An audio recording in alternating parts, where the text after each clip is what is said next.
So how should we look at the COVID era? The COVID era should be looked at as the largest, most broad invasion of people's individual liberty that happened in the 21st century. Now, I preface that because I believe segregation was pretty terrible, slavery before that in the 19th century. But in the 21st century, without a doubt, this is the greatest invasion of human liberty. People were locked down. I always tell people a story about a friend of mine. She was a florist. She loved making flowers, and her business was shut down during COVID because it wasn't essential. Granted, the Lowe's that had a garden center down the street was still open selling flowers. And her business didn't make it. It didn't survive. And now she works the Lowe's Garden Center. She works for the big corporate store instead of her own business. That was her dream. Those are the stories we need to be reaching out and telling people because those affect each and every individual American. And I'm somebody who's always said, get the government out of our lives as much as possible.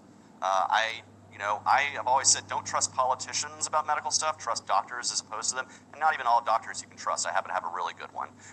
But we should look at that time as a clear infringement upon our liberty and never, ever let it be repeated again. And use the lessons that have come from this, the loss of businesses, the loss of life, the loss of livelihoods, as an example for why it should never, ever be allowed to happen again. It should really have been allowed to happen to begin with, but that's what you happen when we have Republicans and Democrats. Now, I will say this.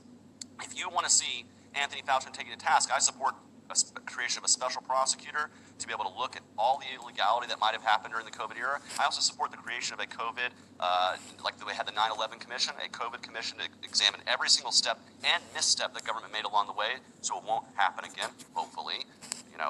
They can ignore that, of course. And then lastly, I'll say this. If you want to see a group of people taking Anthony Fauci to task, remember what ACT UP did in the 90s. They walked in and they shut down the FDA through the practice of nonviolent peaceful resistance. And if this ever comes to us again, we need to take a page from that book and challenge Anthony Fauci directly with activism. What you're